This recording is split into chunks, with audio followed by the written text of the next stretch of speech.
So the name is Roberto Baptiste. Always a pleasure to come into your homes, whether you're watching or live stream or you're listening to the podcast. Always a pleasure, guys. Welcome.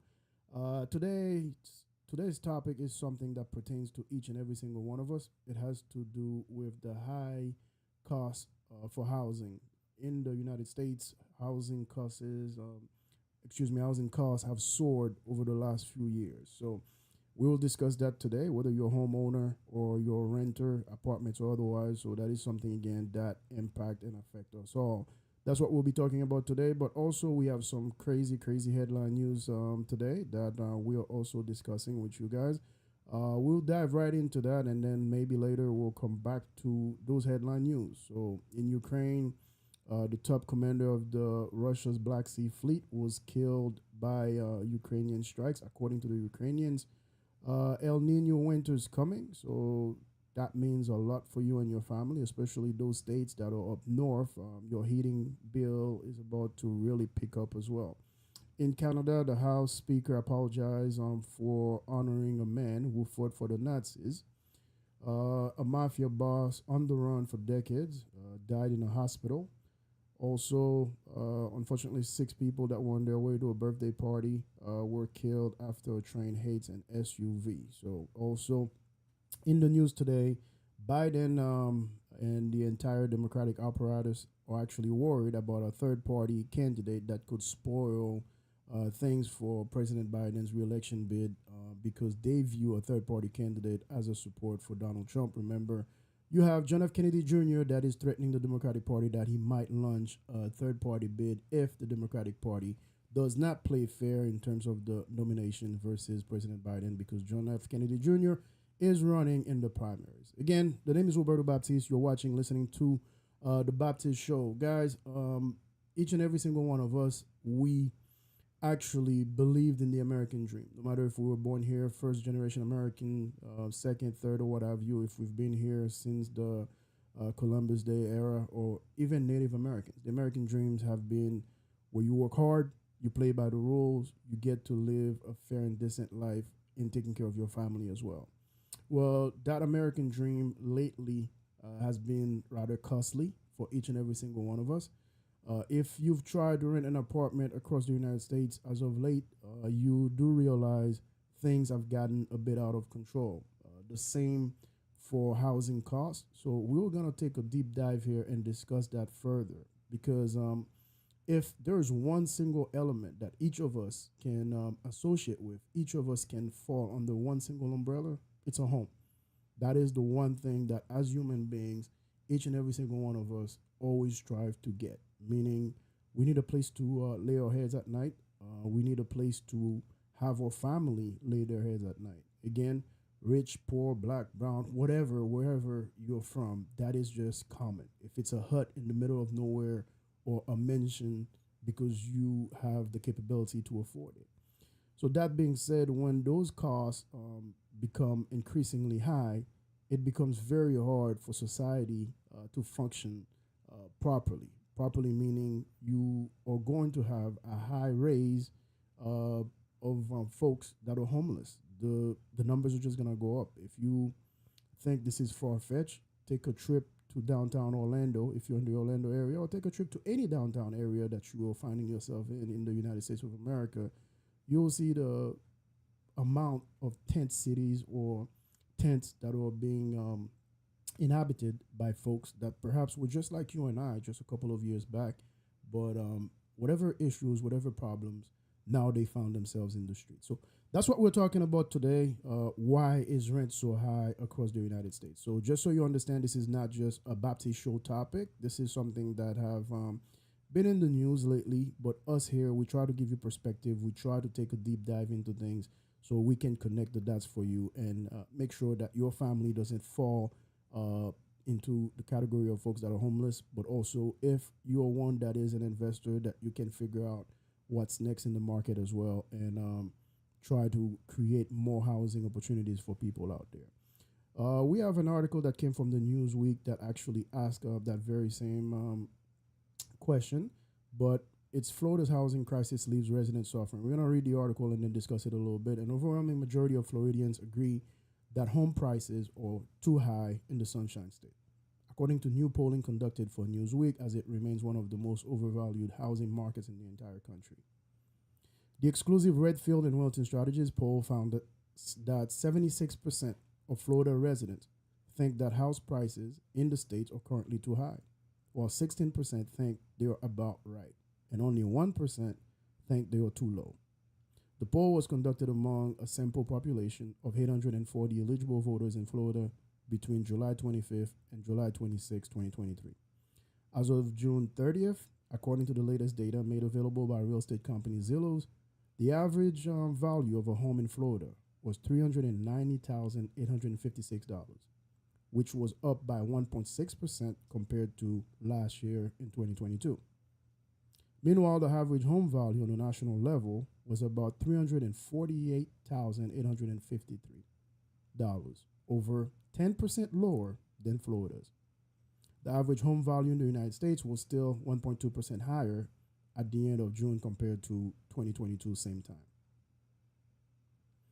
Low mortgage rates during the pandemic led to the state's housing market boom as demand was high and aspiring home buyers faced each other in an extremely competitive bidding wars. According to Norada Real Estate Investment, Florida home values have risen by 80% over the last 5 years, driven by a lingering supply shortage and the constant influx of people moving to the states, a trend that's expected to continue in the next 5 years. That's where we are at, right? So Florida is home to some of the most expensive neighborhoods in the country, just so you know, according to Zillow, with the average house value in the neighborhoods of Palm Island, Port Royal, and Golden Beach being $8.18 million, $15,569,000, and $7,200,000 respectively as of June 30th. Some of the most expensive real estate, or right here in our backyard in Florida. Let's put this into context, right? The average home in the United States is 10% lower than the average home in the state of Florida. You might think, well, okay, so what does that mean? When you look at the average pay across the U.S., it's way lower in the state of Florida than it is, let's say, for example, than California, New York, or those other states. So you're earning less, yet you're paying more in terms of housing. If you are to buy a house, the average is $390,000, almost $400,000 in the state of Florida, versus the rest of the United States, which is $348,000. We are under the leadership of Governor DeSantis. Again, this is an issue that is not a Republican issue, that is not a Democrat issue, that is not a black issue, that is not a Hispanic issue, that is not a white issue. This is an American issue. Why? Because I've said it before. Each and every single one of us have one thing in mind. Where do we lay our head at night? So this is interesting because Governor DeSantis is also running for president of the United States. Whether you agree or disagree, his policies and politics have impacted this issue over the last couple of years, and we're going to dive deeper into that as we look at some of the bills that were enacted into laws by Governor DeSantis and the Republican-controlled Senate and House of Representatives in Tallahassee. So that being said, we're going to dive a little deeper into the data because we don't want to just come here and let you believe for a moment that this is our opinion. We follow the data, we follow the facts, and we try to analyze it and give you our perspectives on it so that way you're well informed, especially in trying to care for your family. That is what the Baptiste Show is about. So when we move a little further here in trying to understand where does this come from, right? Why are prices so high right now? We are going to take a look at the Federal Reserve data from St. Louis, right? And you will understand how things look before the pandemic and how things are looking right now, just to give you perspectives, right? Back in January, February, March of 2019, the average home price was $375,000 across the United States. When you got to the summer of 2019, we're talking about $376,000. By the winter of 2019, we're talking about $384,000. That was the average price for home across the United States. Excuse me. Again, this is again based on the data from the Fed from St. Louis, Federal Reserve Bank from St. Louis, right? That keep that kind of data. Now, January, February 2020, prices were at 383,000 on average. Remember now, entering the second quarter of 2020, the pandemic hit. That's when we started panicking over the pandemic, right? It was about 374,000. From then on, we saw a sharp increase from the third quarter all the way to the last quarter of 2022. We're talking about 300,000. The average became in the third quarter of 2022, which was like basically when you're entering the winter months, so right after the summer. So you're talking about September, around the same time we're in right now. The average was 547,000. So nearly 200,000 more. That's what it will cost you to buy a house in the United States from 2019 to 2022. That's only 3 years. I am not a realtor. I'm not a mortgage broker. I'm not affiliated with anyone. I'm just a father. I'm just a parent. I'm just a dad. I'm just an American that is concerned about his day-to-day living, just like you're concerned about yours.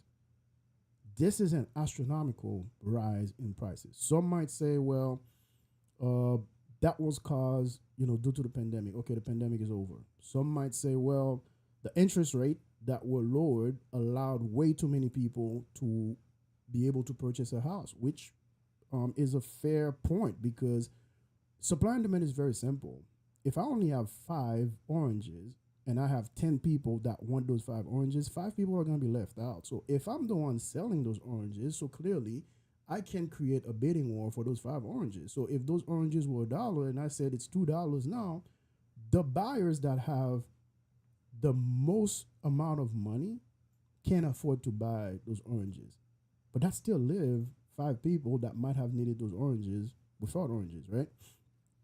That's where you find yourselves in as a buyer, as a home buyer.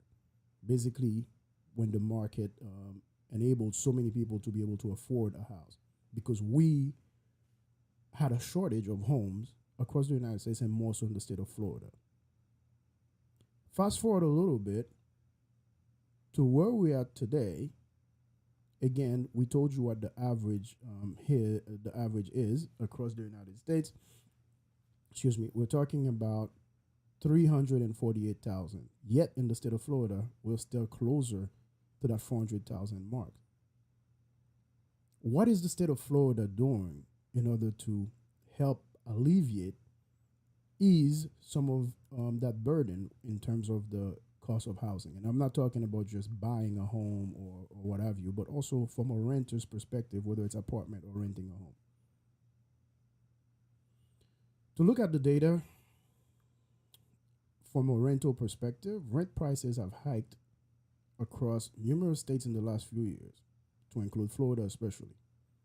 And this is according to experts from Ruby Homes Luxury Real Estate, who reached their consensus after calculating percentage increases in average rental costs since 2020. Here's the data. More than 34% of the U.S. population are renting homes, with the average renter described as college-educated individuals in their late 30s. That's what Ruby Homes told us, right?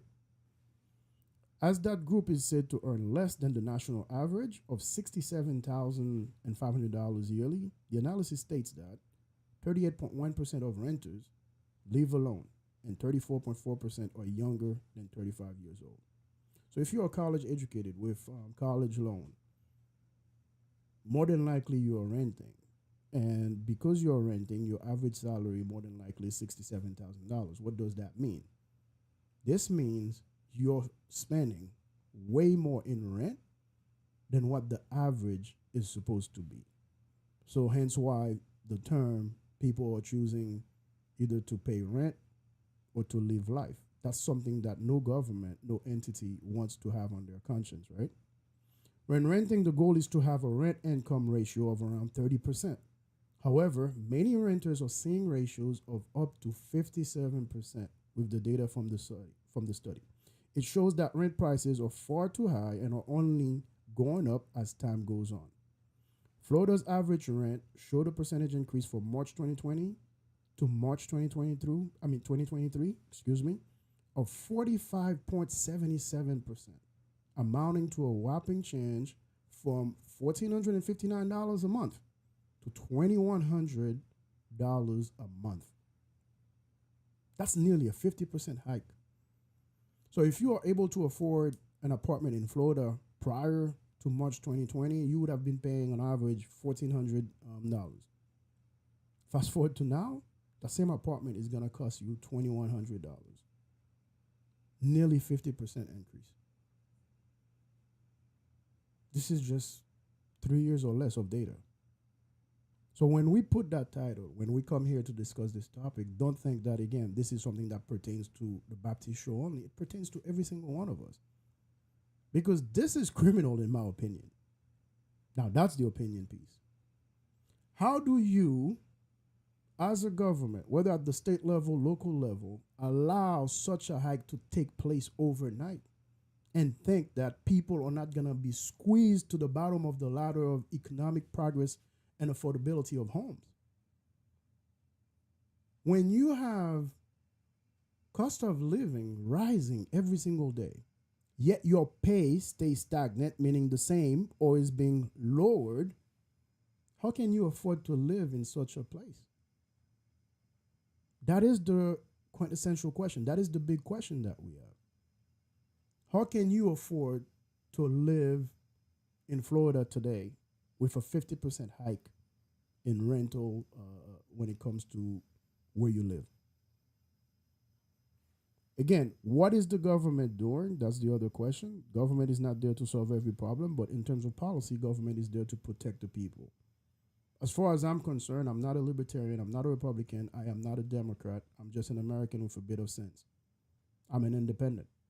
I identify almost as 50% of the electorate in America today because we're all independent-minded people that actually want to provide a better life for ourselves and our family. So we don't put an R, we don't put a D, we don't put, any other label in front of our name in terms of political affiliation.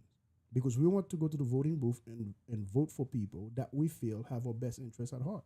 That's the new era in American politics. But politicians today are making it much easier to be an independent, because how can you be a Democrat or Republican and allow this to happen under your watch in less than 3 years, to allow people to have a hike of 50% in their rental costs? Imagine you going to the restaurant for a moment. Your steak dinner was costing you $10 in 2020. And today, you go to that same restaurant. They tell you, well, it's $15. You might think, oh, that's nothing. Now, let's put more context to it. If you're a family of 4, your dinner bill was about $100 in 2020, and then now somehow somebody adds $50 to that and makes it 150 3 years later. Do you think you're going to keep going out and eat? No. More than likely, you're going to start cutting that. But you cannot cut where you live. You cannot cut the idea, the notion of having a roof over your head. You can't just go, I'm going to forego that. I'm not going to rent a place. I'm not going to find a place to live. I'm just going to be in the streets. That is not a luxury that we have. When you see those people in the streets, the great majority of them, and I'm not going to speak for all, the great majority of them have been forced into the streets because they have no other options. It's not voluntary. It's not a choice. It's happening because their government have failed them. It has happened because their local representatives have failed them. I'm going to make sure that through this show, we discuss these topics with a clear eye and ensure that those of us that can still vote, those of us that can still participate in the democratic process of this country, have our voices be heard, so that never again we have such a major housing crisis in this country and a homelessness crisis in this country. It's going to be empty words without you guys as a community to help with that. Because you might have been going to some soccer matches, basketball matches in downtown Orlando and not pay attention, but I ask you, I implore you to open your eyes. Look around you. You are literally walking on human beings living in tents when you're going to downtown Orlando today. If it's downtown Charlotte, downtown San Francisco, forget about it, even worse. You will see what I'm talking about. It is not a crisis that you're immune to. You, my friend, might be 1 or 2 paychecks away from homelessness, but you just don't know it yet. Here's where we're going to dive even deeper.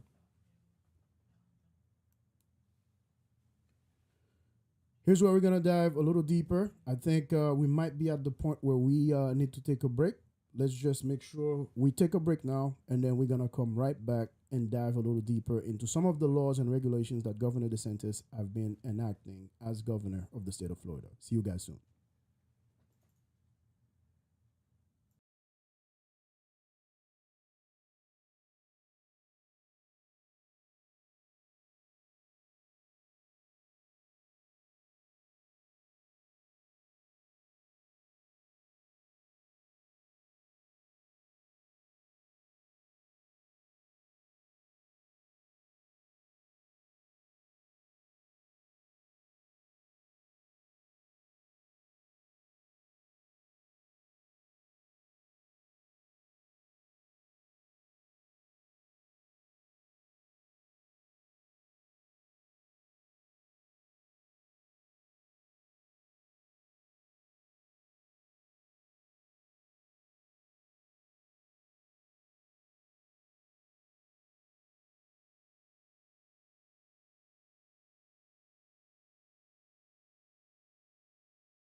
Good morning again, guys. Welcome back to the Baptiste Show. Today, we are discussing the high rent cost across America, more specifically in the state of Florida. If you just tuned in to the podcast or the live stream going on here, we are here Monday through Friday, 10 a.m. to 11:30 a.m. every single weekdays. Again, Monday through Friday, 10 to 11:30 a.m. The name is Roberto Baptiste. You're watching the Baptiste Show. Always a pleasure to come into your homes to inform you guys and provide some context to some of the latest headlines and issues that we are going through. So here we are. We are about to discuss. I think we might need another break. I apologize, guys. So let's take a quick break here, and then we're gonna come right back. When we do, we'll be talking about Governor Ron DeSantis' legislation to support economic development through record funding for Florida's housing programs called um, the Build Back Better. That was Biden, and then DeSantis provided something different. Let's take a break.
Good morning again. If you're just tuning in for today's show, this is the Baptiste Show with Roberto Baptiste. Always a pleasure to come into your homes, whether through the live stream or the podcast.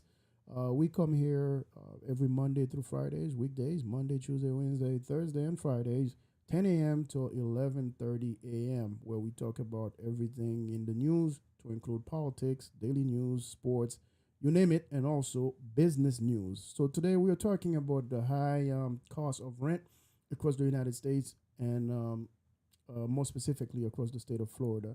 So, guys, before we went on the break, we were going to discuss with you guys one of the laws that Governor DeSantis enacted. This is the Senate Bill SB 102, the Leave Local Act. President Biden had Build Back Better Act, and now you have Governor DeSantis that actually enacted Live Local Act. Governor DeSantis signed this bill into law on March 23rd, March 29th, 2023. So the Live Local Act represents the largest investment for housing efforts in state history. According to the press release, the bill invests $711 million in multiple programs to expand the availability of housing, down payment assistance, and focused support for military communities. The investment under this legislation is nearly double the investment made in 2022 and 2023, which was already the highest in 15 years across the state. The legislation provides record support for Florida's workforce and their families to help them live where they work, while also providing historic support for military communities and the families living near military bases, said Governor DeSantis. Right? Now, this bill, to dive a little deeper into it, here's what it contains. Again, 711 million for housing projects and assistance through the Florida Housing and Finance Corporation, $259 million for the SELL program to provide low interest loans to developers building workforce housing. 150 million of these funds are recurring for certain specified uses, such as redevelopment of underused property and projects near military installations. $250 million of the 711 million for the SHIP program to provide local governments with incentives to build partnerships with developers who are preserving available housing or producing more housing. And then 100 million of that money for the Florida Hometown Heroes program, to provide down payment and closing cost assistance to first-time home buyers with a focus on law enforcement, first responders, teachers, active duty military, and military veterans. And then you have 100 million for the FHFC program to implement a loan program to alleviate inflation-related cost increases for FHFC approved housing projects. Additionally, this bill builds upon efforts to help Floridians afford to purchase their first home by codifying the Hometown Heroes program and increasing the borrowing limit per loan to 35,000 or 5% of purchase price of a home. Now, this is from the governor's office, right? In terms of what is it that he was doing to help alleviate the high cost of housing and rent in this state.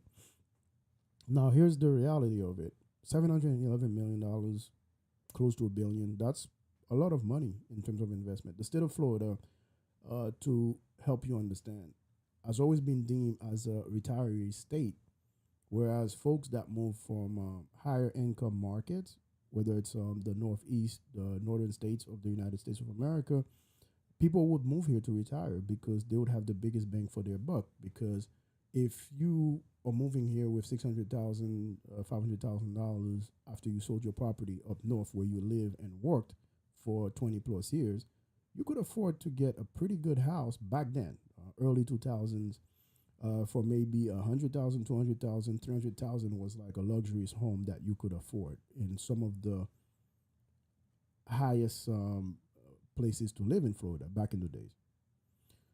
Now, fast forward a little bit, as the state started receiving more and more people moving in, you have a younger crowd that started to move in as well because you have different companies that move here. Among them, while Walt Disney World was already one of the key employers in the state, Disney World moved a lot of their younger programs here. So they built different campuses where they house some of their workers that they had from the state of California, meaning in terms of where they work, right? So when you have that younger demographic that started moving here, then they needed housing as well. So you take multiple industries where you have people creating more jobs in the state of Florida, especially when you look at the I-4 corridor, especially when you're looking at Tampa and what we started calling the high-tech corridor for the state, because there was an effort under Charlie Crist, then under Governor DeSantis, to bring more technology job in the state of Florida. So now, instead of just getting retirees, you started getting younger, more vibrant workforce moving here that needed to live where they work as well. So that further increased the cost of housing. Now you take other population that move here, whether forced to move here, because when you have a hurricane in the state of Florida, we were fortunate to have a lot of our neighbors from Puerto Rico move here as well. Fortunate because that helped grow the economy, no matter how you look at it, right? When you look at what's been going on in other parts of the world, whether it's Venezuela and some other countries, you've had a mass influx as well of other people from different states. So now Florida started receiving more people. What does that do? Well, that created that shortage in homes that we've been talking about, supply and demand. So now you have more people that needed to get a home and less homes available for those people. So that hiked up the price. We're talking about before COVID, by the way. So now when COVID hit, things got even more interesting because now you have a lower interest rate. You have people with more capital to spend. Once they wanted to spend that capital actually on housing, that further increased the cost of housing in the state of Florida. That's the crisis that you've had in the making. Obviously, lawmakers did not help either with some of the zoning and some of the rules and regulations they've put in place. But you had a natural crisis brewing. How does Governor DeSantis propose to fix it along with the Republican-controlled legislature? Well, the SB 102, the Senate bill, actually proposed to invest $711 million, more than likely the majority of those fundings going to developers that want to build more affordable housing. Part of that law now, because it's a law, the Live Local Act, is offering incentives to those developers to refurbish previous underutilized homes as builders. It's offering the opportunity now for a more state control approach in terms of zoning permits rather than the local, which is going to create its own problems because you're going to hear in the next articles what the opposition is saying, the Democratic Party to the Republican Party. Because at the end of the day, when you're talking about permitting, when you're talking about the certificates you need to build, it's always been controlled at the local level. It's kind of funny because Republicans have always been big on the separation of state powers and federal powers. However, under DeSantis, we're seeing a shift almost where more power is going to the centralized state government, ripped away from the local governments. Part of that process is they want builders to build faster. They want builders to forego some of the local zoning and permitting that are held at the local mayor's office, at the local county's office. Why do you think that might be a problem? Because I know you want the housing problem to be fixed yesterday, but that might be a problem because now you might have shady developers that actually build faster but way cheaper, which is going to cause all kind of issues. Remember in the state of Florida a few years back, we were having some of the issues with the drywall when we were finding out it was cheap imported drywalls from China, some of it causing cancer and so on and so forth. So that was a big issue in the state of Florida. Now imagine builders that are actually allowed to build without consulting or obtaining the right permitting from their local offices, the local county's office. Because I can guarantee you the state does not have the resources to enforce every single work site and ensure that they respect the proper zoning communities. Just so you understand, again, not a builder, not a realtor, but I've been out there and listening to the news, watching the news. You might have a project right now. You have the surveying and everything done, and you start to break grounds. Next thing you know, you find some endangered turtles on your land. You have got to call the Bureau of Land Management, not only from the state office, but from also the federal agencies that are in charge of that. That might slow down that project for the next 6 months to, who knows, 18 months. Now, put yourself in a developer's shoes, a builder's shoes. Will you actually like to self-report and just go, hey, look, I find those turtles? If you don't have to, if you don't have the local county enforcing those regulations, I doubt it. Builders and developers are in the business of making money. Their bottom line is to make money, make it quick, and move on to the next project. When you remove some of those restrictions on them, trust me, we're going to end up with another crisis here 5 years from now, 10 years from now, where we might have poorly constructed houses. We've seen what happened in the Miami area where that building collapsed and all these poor families lost their lives and their loved ones. We don't want a repeat of that. We actually want a fix to the housing crisis, but we want a fix that makes sense long term as well. We don't want something where now we're creating another conundrum, we're creating another issue 5 years from now, 10 years from now. That's the SB 102 bill, right? Now, in terms of renters, Governor DeSantis and the Republican legislature actually rolled back some of the protection that renters had in the state of Florida. Governor DeSantis has signed a bill into law that critics argue severely restricts the rights of tenants in the Sunshine State and could see them pay more in fees. That's according to Newsweek. On Thursday, the 2024 presidential hopeful DeSantis approved 6 measures, including HB 1417. This law effectively overrides regulations of residential tenancies and landlord-tenant relationship, and agreements, and hands them over to the state.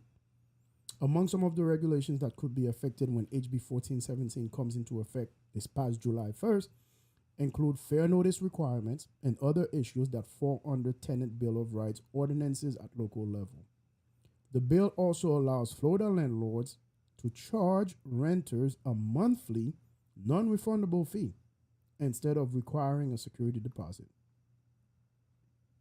Supporters of the bill said the removal of the security deposit will allow people to have access to rental properties more easily without having to come up with a potential sum of money beforehand.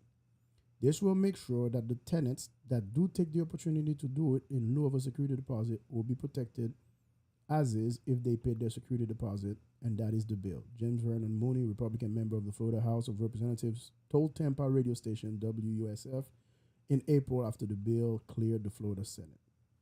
However, critics of the bill said that it means renters could end up paying because the fees charged by landlords could be uncapped. They could still be forced to pay money for repairs once they leave in lieu of a security deposit. Gerald Thompson, who's a Democratic Florida senator, said the bill could result in exploitation of renters. To allow this kind of profiteering, which is what this is not something that I can support. That's what Senator Geraldine Thompson told the the Orlando TV station WFTV. One benefit for month-to-month renters in HB 1417 is the extension of the notice period for ending their tenancy from 15 days to 30 days. Anna Escamani, a Democratic member of the Florida House of Representatives, said that DeSantis signed some of the worst bills into law right before holiday weekend when he passed HB 1417 and the other measures on Thursday. From stripping away local control and renters' protections to paving the way for radioactive roads, there are policies that will endanger Floridians and make it harder for local governments to solve everyday problems. Despite these awful policies, we'll keep fighting for a more prosperous Florida, where every person has the freedom to be healthy, safe, and prosperous. Campaign groups had already previously urged Governor DeSantis to veto the bill after it had cleared the Florida legislature. As Floridians work with their local leaders to pass common sense local solutions to the housing affordability crisis, corporate landlords backed by private equity firms are pushing this crushing statewide mandate that undermines local freedoms and bans common sense renter protections already in place. Ruth Moreno, the deputy director of Florida for All, said in a statement. The governor has a clear choice. Moreno added, if Governor DeSantis truly wants to hold corporations accountable and defend our freedoms, he would veto HB 1417. We know that did not happen, right? So now, Governor DeSantis signed this bill into law as of July 1st of this year. This bill became law. Where now, as a renter, what we call the Bill of Rights for renters, it's been revoked and suspended. There's a shift where now the landlord have the authority and the final say so. I mean, that's just the nature of it at this point. Remember when landlord were jacking up the rates of rent across the state, some of the county governments and local mayor's office and whatnot passed some ordinances saying, there was a cap. You could not reach, 15, 20%, 30% hike. You couldn't impose a 30% hike on the rent. Well, with this law, local governments can no longer do that. You've got zero protection in terms of what your local mayor's office, your local commissioner's office can do to prevent predatory landlords from taking advantage of you. While on one hand, this law is saying landlords can forego a security deposit, can't, because they don't have to. By the same token, they can put an uncapped amount of monthly fees on your rent. Think about this for a moment. If I'm a landlord, now I have the legal authority to put an uncapped amount of fees on your rent. Why wouldn't I do it? Again, I'm in the business of making money.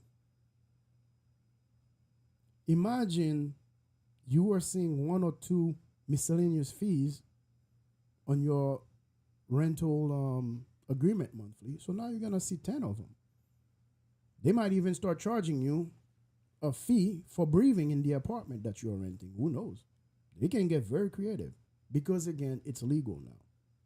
I'm not saying this jokingly. I'm saying this to point out the fact that elections have consequences. The leaders we choose matter. Not Republican, Democrat. That debate is old, especially when we're talking about issues that pertains to our bottom line, the well-being of our families. That's our bottom line as average citizen, isn't it? It's not about the big issues. I don't know about you. Why am I going to sit and argue about the big issues? And the big issues, the red meat issues that politicians love to throw at us, abortion, gay marriage, all these red meat issues, they know that are going to divide us. Gun control. How are we going to sit and argue about these things when we don't even have a table to sit around in our home because we no longer have a home? That is why when it comes to housing affordability, the high rise in the cost for rent, we cannot afford to be partisan. We cannot afford to say, well, I am a black, I'm a brown person, I'm a white person. That doesn't matter. That's irrelevant. Question is it fair for you to have a 50% hike in your rent monthly? It totally not. It is totally crazy to me that in this day and age in America, that would be allowed to take place. But you have a choice. You have a choice. You have an opportunity to get involved in this debate. You can go on YouTube, subscribe to our channel. You can shoot us a message via email as well. Baptiste with an S at the end, BAPTISTES, show, SHOW at gmail.com. Shoot us a message. Tell us some of the stories that have been going on in your lives. How much your renters or your landlord is charging you in rent. How much of a hike have you seen in your rent lately? Be part of this debate, this conversation, because ultimately we would like to report this back to all politicians and help them understand how much 57% is hurting our pockets. When you have to take 57% of your paycheck and put it towards rent monthly, my friend, my brother, my sister, I can guarantee you, you don't have much to operate with from a budgetary standpoint. I'm keeping it very simple. If you have $100 for the month, that's what you're earning for monthly. If you have to spend $57 already on your rent, that goes straight to your landlord. What are you going to be able to do with $43? You have to put gas in your car. You have to pay for your car notes. You have to make sure you buy groceries. You have to make sure, again, you provide some types of health care for you or your family. No matter if you're married, single, you got to provide some type of health care for yourself. How far do you think 43% can go? Not far at all. I would love to see a shift perhaps to maybe a 35%. You pay 35% towards your rent, and then you still have a good chunk, 65%, that goes towards everything else, your life. When people are telling you they are hurting out there, that's what they mean.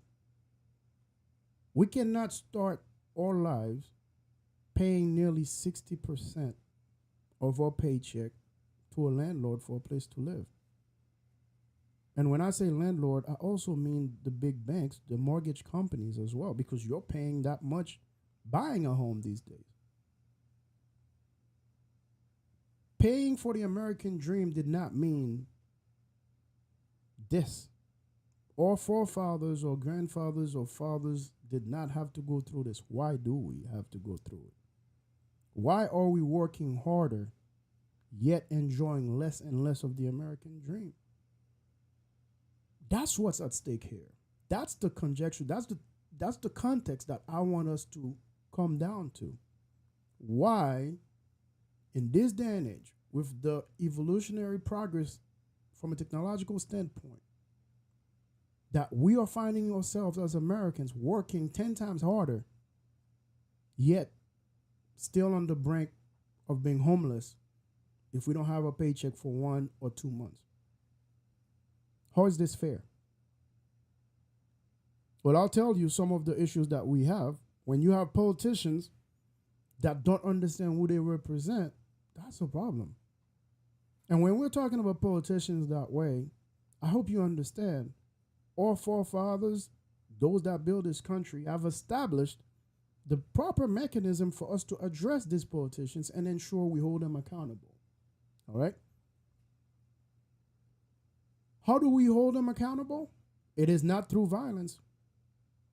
If you're trying to choose the violent route, trust me, you'll end up in jail. And then now you have free housing that you don't want because you have all the time in the world in your hand and you can't do anything to help your family. So you don't want to take the violent route. There are democratic principles in place where you can actually help your family. It's time that you start using them. And when we come back from this break, we're going to talk about how you need to engage your politicians in a civil, proper manner. You're tuning into the Baptiste Show We'll see you guys shortly after this break.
Hello again. Welcome back to the Baptiste Show. The name is Roberto Baptiste. Whether you're watching the stream or listening to a podcast, I would like to take a moment to thank you very much for doing so. Thank you for allowing us to come into your home where we can inform you and provide you some context to some of the stories hitting the airwaves. Listen, guys, again, uh, housing issues is something that pertains to each and every single one of us. Government, in my opinion, have three main functions that they need to assist the people with: your home,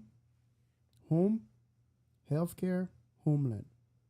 Meaning, we need to have proper policies in place, proper laws and regulations in place where you are able to afford a decent place to live in. Let's remove decent. You have a place to live in. That's bottom line. That's key. Any society, whether it was the tribal era where you had tribes and everything else, everybody had their huts and everything. So the local people in charge ensured that you can do that. When you went to the serfdom era, you have the same thing. You had a lord that provided for their servants, whether you want to put it that way. That's how far back I want to go. That those protections are innate and guaranteed by any local governments. That's the way it should be. That's one. Health. When it comes to healthcare, there are some policies that have to be put in place where you can afford to get healthcare. If you're not a healthy population, how can you progress as a society? That's not going to happen. And homeland, it pertains to everything you can think of, from security, uh, finding employment. Government is not there to create jobs, but they're there to create the conditions where people, businesses can create jobs. That's what I firmly believe in. But if you don't have a government that can do these three basic functions, we have an issue. We have a problem. How do we address that? As Americans, as people that have been participating in the oldest democracy in the world, I would like to think that you know that the system still works if you participate. It's like any sport. If you sit on the sideline, not even the bench, and you're criticizing, telling us how they should have chosen this play, that play. We're looking at football, for example. The coach should have called this, and that, and that. Well, okay, that sounds great and all. But are you engaging the coach? Are you participating in the process? Well, that's democracy, folks. You don't have to go the violent route to participate in our democracy. From the local level all the way up to the federal level, you can participate in a civil manner. If you vote, you're participating in that democracy. Does that mean you're going to win? No. Nowhere does it say in the framework of this country or any democracy that just because you vote, you got to win. Your candidate have to win. It doesn't say that. It's a sport. Unfortunately for politics, there are only two ultimate outcomes. You either lose or you win. So you have got to accept that. If you're going to play the game of politics, you're going to enter the game of democracy, you got to accept that you can either win or you lose. That's part of the process. Now, that's as a voter. You can become a community leader, a community activist. That used to have a different meaning back in the days. Just because you're a community activist doesn't mean you're a violent person. On the contrary, housing is a cause that's dear and near to me and my heart because, again, I firmly believe without proper affordable housing, we cannot function as a society. That's me. So being a community leader is me sitting behind this microphone here, trying to find all the data, all the facts to explain to you guys why it's important that we reach out to our elected leaders and ensure that we have better policies in place. Governor DeSantis rolled back a lot of the protection for the Renters' Bill of Rights with the last bill he enacted into law. That doesn't mean next legislative session, we can't reach out to some of our representatives and say, hey, look, I would like to have better protection as a renter for me, for my family, for everyone else in my community. Here are the voices of the people from your district. Whether you're Republican or Democrat, you are going to find people in those districts that are impacted by the negative policies and laws that are being put in place in terms of protection for you. As a renter, you want maximal amount of days to be advised that your lease is not going to be renewed. You want the maximum amount of time if they're going to hike up the price. You would love to have a cap to know that a landlord cannot hike up your rent by 50%, by 30%. At least you know what the cap is. You can live with that. So you become a community organizer. You talk to people that are like-minded, people that are not like-minded, but that want to give you a chance to convince them that this is good for them. That's participating in your democracy. If that doesn't suffice, that's not enough for you, why not choose to run for office? Oftentimes we hear this in a negative way, right? Well, you're not happy with my job, just run for office. Well, under the framework of this democracy and this republic, each and every single one of us have the ability to run for office if we are not happy with the representation that we have. Let us never forget how this country was founded. Taxation without proper representation. When the King of England decided to start taxing some wealthy and poor colonial powers that were here, without them being present in the King's court to decide for themselves how much of the taxation, if any at all, then the revolt started here in America. So why not you? Why not become a representative that can do better? So yes, you can run for office. But at the end of the day, you have a slew of ways you can participate in this democracy and ensure that the next generation finds a better, stronger America. But it starts by having decent homes where we can raise these children in. We cannot prosper as a society if we don't have affordable housing. I'm not asking you for handouts or favors or anything like that. All I'm asking is give Americans today the same opportunities that our grandfathers had. When we want to purchase a home, we don't have to mortgage our kids' future in doing so. Imagine you have to purchase a home. This actually means that you need to take on a second job, a third job. Where now little Timmy, little Johnny has to raise himself on microwave TV food and bad cable. That's the America we don't want. Oftentimes you hear the aftermath of it like, well, who raised you? How did this kid become so bad? How horrible of a politician that person is. Meanwhile, society had a chance to influence that young man, that young woman's life and pathway to life, but we never did. We never took it serious enough to understand how much of an impact the high cost of housing have on how we're bringing up the next generation of servant leaders, of scientists, of folks that are going to impact our future.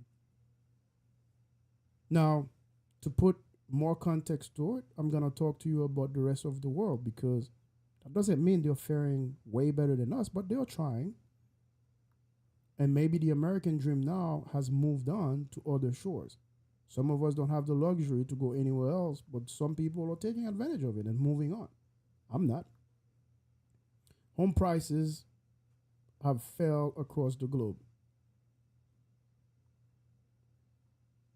According to a March OECD report, which measured how much housing prices in 11 countries have fallen since this most recent peaks, rather than a 1 year over year basis, like the NAR data. In the US, home prices fell 0.9% between the market's peaks in June 2022 and December. Every one of the other 10 countries' housing markets, however, each of which was measured between December and February of 2022, they reported a larger fall in home prices from their respective peaks, which came between November of 2021 and August of 2022. Per the report, Sweden and New Zealand housing prices both fell roughly 14% from their peaks, while Germany, South Korea, Canada, and Australia saw declines between 5 and 10%. Only the United Kingdom, Denmark, the Netherlands, and Norway saw declines within a few percentage points of the US, ranging between 2.1% and 3.7%. We're not going to dive any deeper into this. The context is simple. The rest of the world, after the pandemic and everything else, home prices were dropping. At times, 1 point higher than the US, and even more so 10 points higher than the US. So your buck might go a little longer elsewhere than the United States. But I just mentioned it. Some of us don't have the luxury of moving on or wanting to move on. We want to keep on with the American experiment. I don't think for a moment that Sweden has all the solutions. But what we cannot afford to do as Americans is to be so prideful that we can't look elsewhere and say they are adopting XYZ policies. Why don't we try that at home? I think we should be able to do that because we live in a global village today.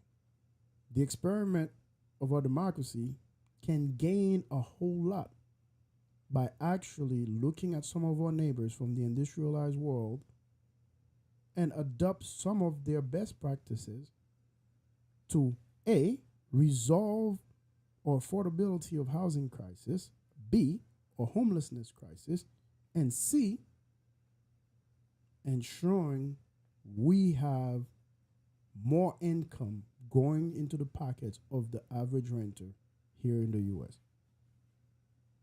If we can do these things, we're going to fix the housing crisis that we have. Because if you have more money coming into your pocket, that 50% hike that I've been talking about might not be so bad for you. Because now you're saving, you're earning so much more that you're saving enough to be able to afford decent housing without having to be away from your family longer. Again, at the end of the day,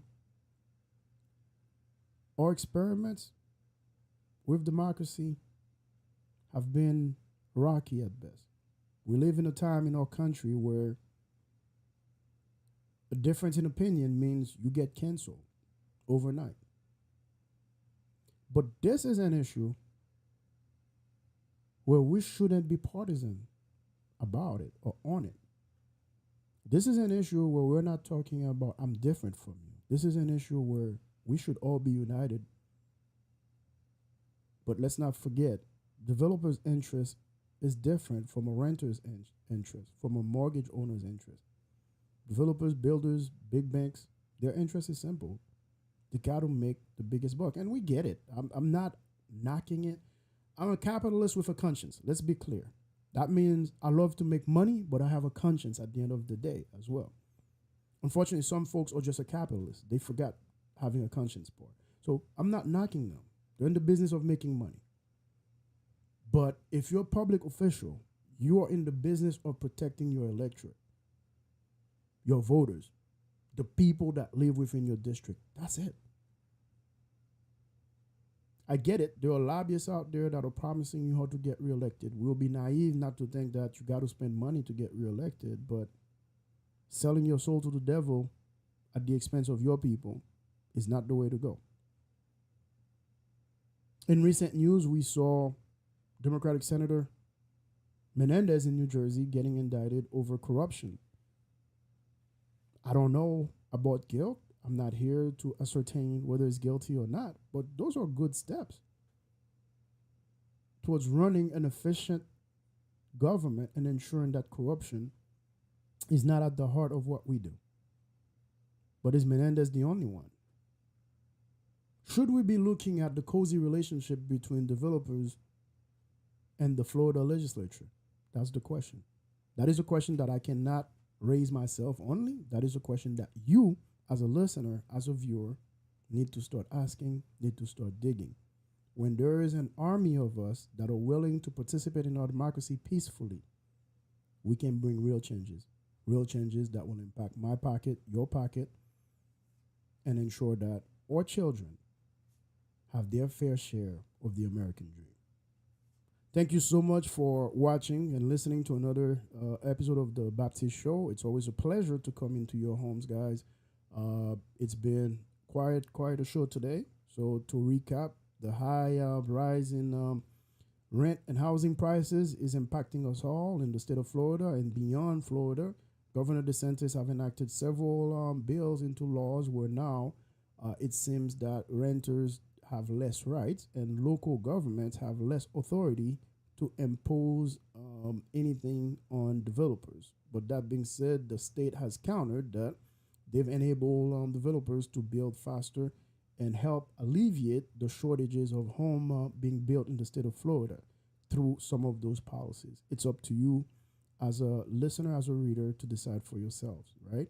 So I do hope that you guys will join us and take us up on our invitation to reach out via email, baptisteshow@gmail.com. That is baptistesshow@gmail.com.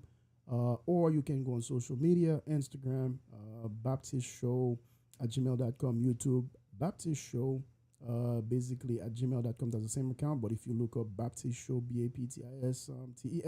BAPTISTESSHOW, you'll find us on YouTube as well. Subscribe, share. Please help us increase our voices so that our voices can be heard peacefully as we try to impact our democracy. Thank you so very much. We'll see you next time. This is the Baptiste Show. Thank you, guys.